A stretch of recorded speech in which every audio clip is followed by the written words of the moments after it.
This is Nedra, and I'm here with Tammy, and we are having an honest and open conversation about life as entrepreneurs.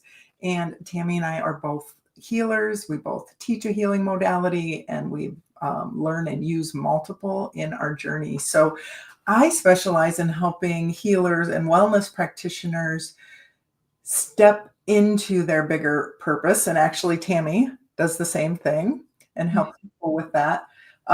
So today we just want to really talk about, what's come up for me this week, and I want to talk about are these 3 rules that I've come to about, is this honoring me? So that's any kind of a decision, how I'm feeling, even a thought. Does this honor me? Am I following my heart? And am I having fun? So these are kind of the 3 rules that I want to live by in order to really step into my purpose, but also, like, it's all about living the life that you want to live, right? We're here for X amount of years, and how do I want to spend that? So when I boiled it down, that's what I came to. Yeah. I love that so much because they're guard posts for us, or anchor points, so that as we're going through life, those are simple and easy things to cross-reference. And things aren't always simple and easy, but if we can anchor down into that, does this honor me? Am I following my heart? And am I having fun? Am I bringing joy and play and light and laughter and like relaxation and rest and releasing the stress in my life? I love that. Let's kind of walk through each one maybe. Yes, So, yeah. I definitely want to say that it's easier said than done, but it's so quick for us to, at least it has been for me, especially the last 3 years and the challenges I've gone through. It's very easy for our mind to maybe go down a negative path or question and just spend mental energy somewhere that we don't need to. So honor yourself. Like, that alone is a huge subject. There's not one piece to it. Honoring yourself, that means, am I loving myself by doing this? Am I supporting myself by doing this? Am I treating myself the way I deserve to be treated? Am I taking care of myself? And so it's interesting when I'm catching myself with a negative thought, and that first thing, am I honoring myself? Nope. And then I can just drop it. It's amazing how powerful that is.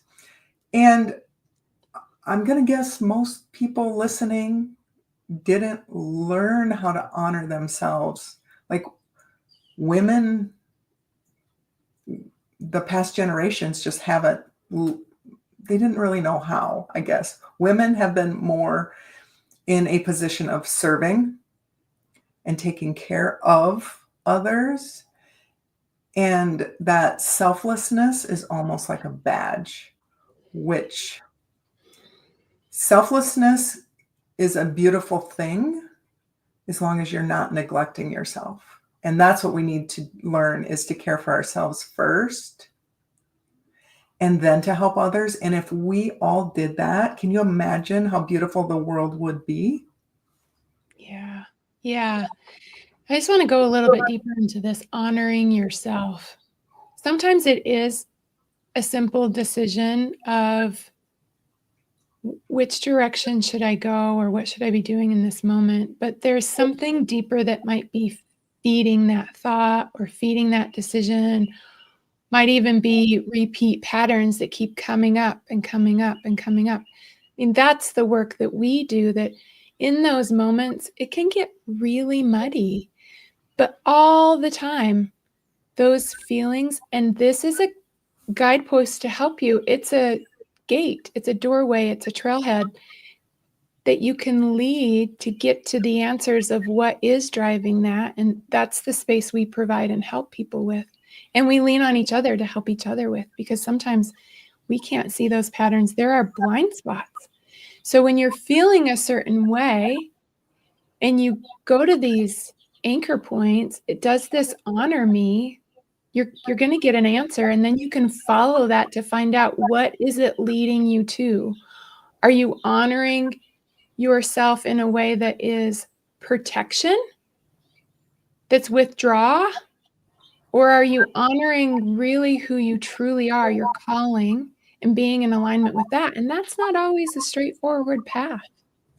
But I think in honoring even that trauma response, even those negative beliefs from our past, we are honoring ourselves. Yeah. And that is an opportunity, because, you know, I look at healing as not really finding yourself.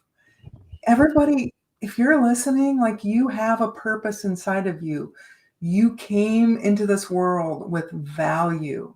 You had this confidence in yourself. You were unique, and you knew that. You knew that you had something special.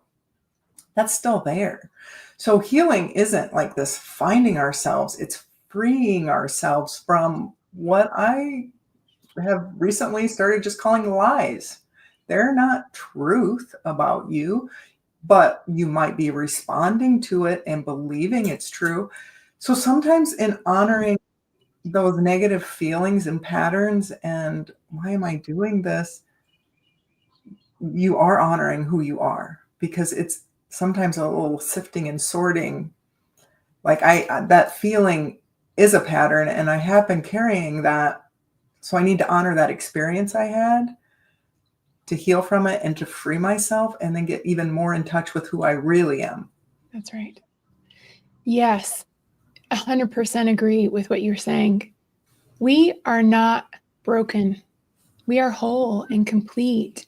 But the muddiness of our experiences and what gets in the way, and all those lies, limiting beliefs, they tell us things that are not true and make us feel that we are lost and broken, but it's not the truth. And so following those feelings, honoring whatever feeling comes up, it's there to help you break through that lie and to get to the truth of what's underneath that. And that anchor point that I am honoring myself even goes even deeper to say, I am honorable. I am whole and complete. And that is when that feels true to you, all those lies become very clear. You create this space and this distance between what is true and what's not. That's the space we provide. That's what we walk. I mean, we walk what we're talking about.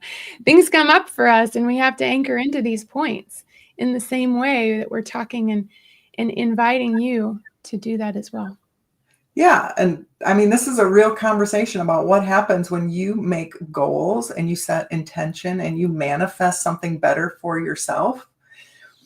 When you do that and you're working towards that, the things that you're carrying inside that don't resonate with this outcome, unfortunately or fortunately, sometimes it feels unfortunate, but that stuff has to be released somehow. And that's where sometimes on the journey it gets very frustrating. But if we reframe it into that point of view, like, this is just some stuff that's coming up that is not in alignment with either who I really am or the version of myself that I'm becoming, this goal.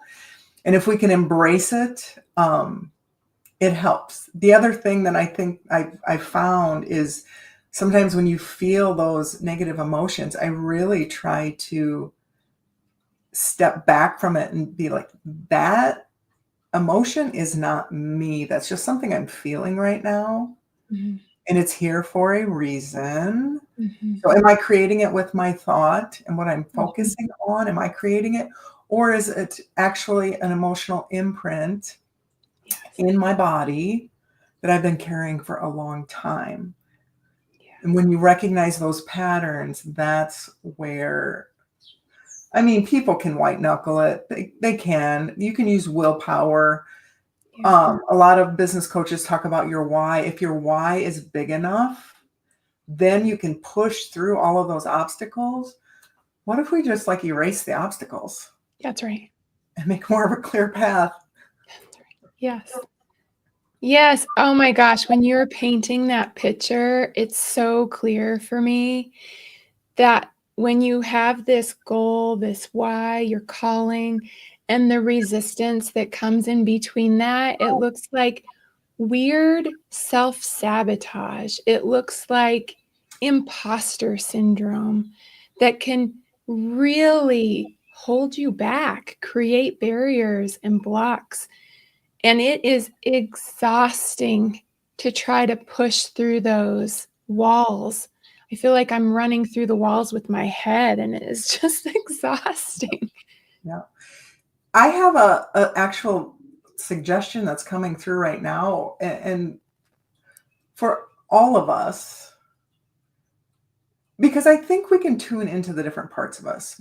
So most people I talk to, like, they know, they have this innate knowing that they are worthy and that they're here to do something important and they're significant. And they really are different and special and not like anyone else. And if we can tune into that and just focus in on that, giving more energy and truth to that, and less to maybe the old programmings, the old stories, acknowledge them, yes, work through them, release them however you can. Like, I've spent over a decade trying to figure out the easiest way to do that, and you've spent as well a lot of time. But it is so important to focus on what you want. If you spend your life focusing on what's wrong with me or what's wrong with my life, which can happen, and I got stuck in that kind of a trauma hole myself with all of the shifts in my life. And when things don't turn out the way that you expect or want, you just want to fight with it, especially when it comes to people that you love deeply and maybe they don't agree with your choices or how you're living life. But again, it goes back to I have to be true to myself and live my life. But if we get focused in on what's wrong, all of a sudden we don't realize we're manifesting more of it. We're creating more. We're getting stuck in that energy. So I think this is coming up for me just as much as it is to share with anyone else. But I really need to get myself front and center. It comes back to honoring yourself. Like, that's right. exactly what we're talking about. I need to really honor who I am and give that part of me energy every single day. That's right. That's right. For me right now, what that looks like in my current life is surrender. Surrendering to everything that's happening, anchoring in and honoring myself, saying yes to me, and just stepping forward. All the feelings that come up, I honor them. I listen to them. What do they have to teach me and tell me? I process them. And I keep surrendering and moving forward. Yeah. I think this is true for me. This is true for a lot of people that I've talked to. The past 3 years have been some of the most difficult years of their life.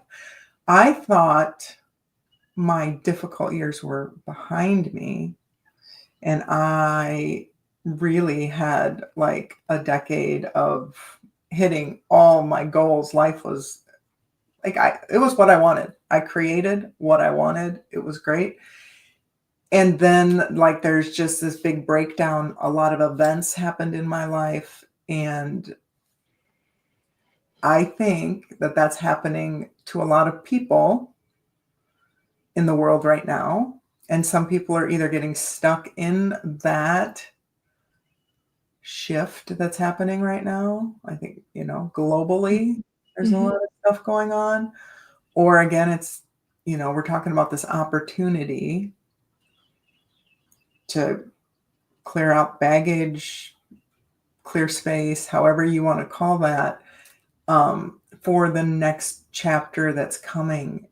Yeah. I think there is definitely more of a global shift happening, but if you're experiencing this in your life, you are not alone. I think maybe COVID was the beginning of this really deep clearing, if you will, that's going on. Um, and that's where it's important to really continue to honor yourself. And in honoring yourself, it might mean healing. It might mean self-care. So that's where I just love that phrase, because honoring myself means really loving myself and taking care of myself. And what is it that I need right now? And if what I'm thinking about right now or this decision doesn't honor me, let it go. That's right. I don't have time or energy right now. And it's not healthy to carry other people. Mm-hmm. So are my choices because it's honoring me, or am I doing it for other reasons? So that's really simplified my life.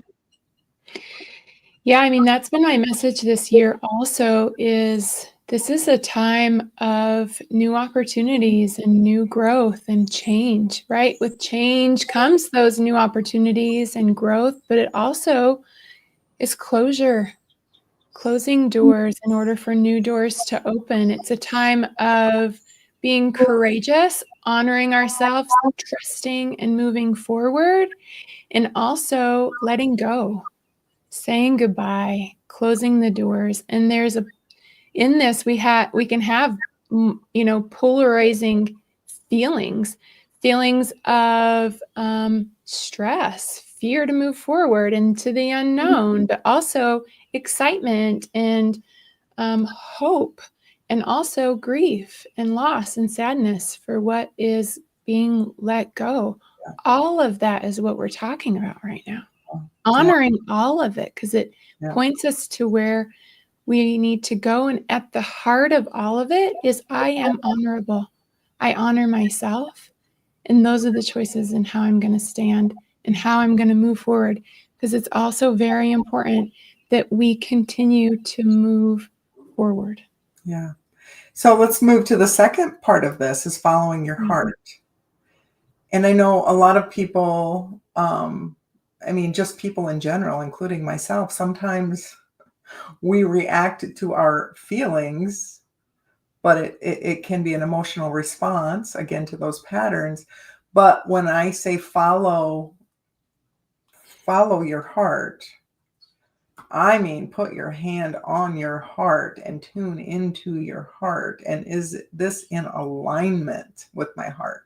And I feel that the heart is, we have to go through our heart to connect with our soul, or our soul flows through the heart, however you want to phrase that, but really tuning in. And sometimes it's even helpful just to put your hand there and really tune in. And is this in alignment? So especially for us as business people, because we're, at times we're wondering, like, what's going to resonate with my ideal client and attract them to me? And so I think if we're coming up with content and ideas and what we think we're supposed to do from our head, we might not be in alignment at all. So first honor ourselves and our truth, and then come into the heart.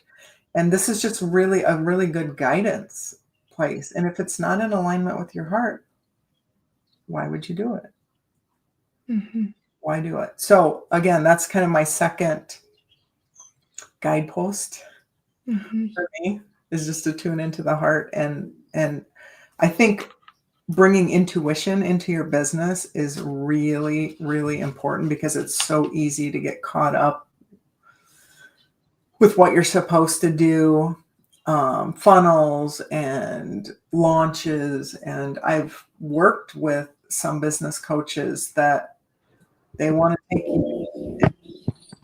I'm a circle, and they want to put me into a square. And I'm like, it doesn't feel good, and it doesn't feel in alignment. So again, is it honoring me? And is it in alignment with my heart? Yeah. I mean, they say the longest distance is from our head to our heart internally, right? We live so heavily in our head. That's where the lies live. And then we hold the burdens in our heart too. So the idea here is to get out of that very brilliant, overthinking mind that spins and spins. It's brilliant. It's what its job is. And get into your heart, which is where your intuition lives, or your intuition's living in your gut. But when you're leading with your intuition, you're leading with your heart.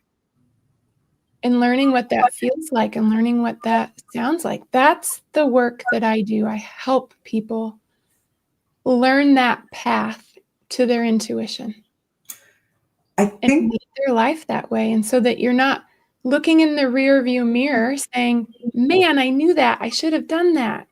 It's being able to connect with it in this moment, create space, make a decision, and know exactly where you're going to move forward in that space. It feels so different yeah. than running with your mind.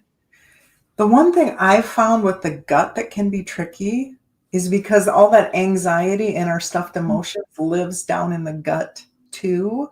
So I think that takes a little more discernment, because I've heard so many people like calling it intuition or my gut's telling me no, and it's clearly fear. Yeah. So intuition never comes in the form of fear, ever. That's not your intuition. Intuition is not fear-based. Intuition is more this just gentle knowing, nudging. It's just kind of more of a feeling. It feels right. It doesn't feel right. So if you can, in your gut, discern between that. So I've just cautioned people, if you're reacting to fear, just ask yourself, is that really my true intuition, my truth? Or is that a fear? Because that discernment is really important. When you're making decisions out of fear, they're probably not the right decisions for you. They might feel right because people don't want to feel fear. Mm-hmm. Do everything we can to avoid these bad feelings, but if it's guiding you, it's keeping you in a little box, it's keeping you from following your heart, maybe not the right voice to listen to. No. And it goes into like love, right? I am honorable. I am loved. I am worthy. And I'm going to make decisions based off of that and feel that love in those decisions from my heart. Mm-hmm. I love that. I love what you're just telling people right now. Set yourself up to get the right answer. So get into the right space. Mm-hmm. Perfect. I love that. So yeah, connect with your heart. Connect with that part, like I was talking about earlier, that is here for a purpose. Get connected to that and then start asking yourself those questions. Yeah. Get into the right space. It's beautiful. It's beautiful. And then let there be play. Let there be fun. Number 3, fun. Because who else has trouble being so serious in life? Do you know, for the longest time, when I would laugh as a kid and even into my 20s and 30s, no sound would come out of my mouth. Wow. Well, I would laugh and what the hell?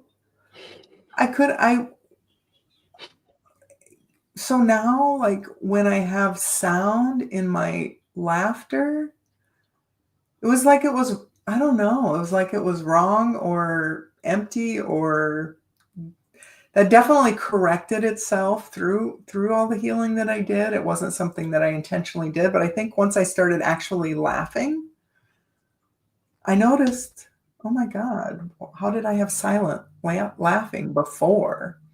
So getting to experience belly laughing finally in your 40s and 50s for the first time. I mean, I did it. I'm sure I did it as a kid, but somewhere that got shut off. My joy got shut off.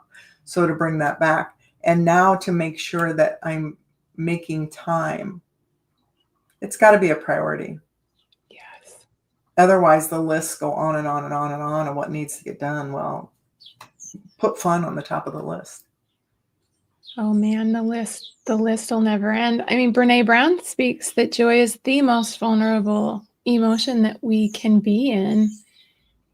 And when we open our heart or in our joyful state, we can have foreboding joy just come and pull us back in. Be safe. You're too vulnerable. You're too open. So if we can be in a state of joy, play, and be open and expansive, that is a testament to the openness of your heart, the connectedness to your heart.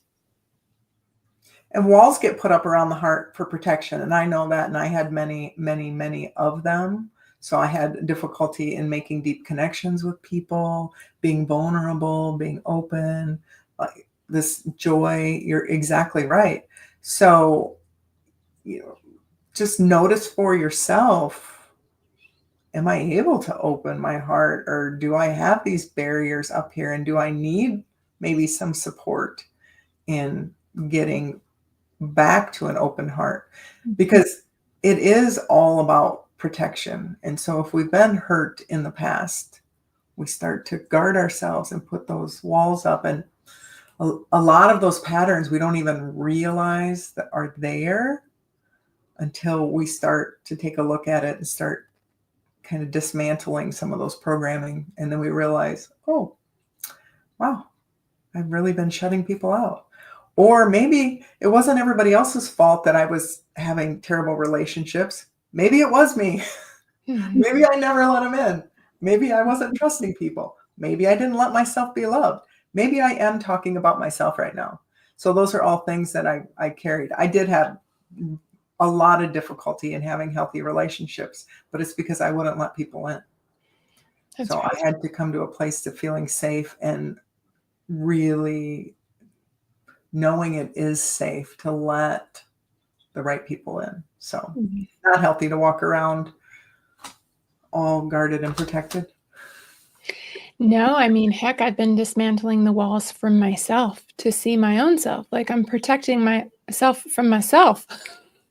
Yes. Which might not make sense to anyone who's not on this journey, but the shit's real. And then it does echo and mirror out into relationships.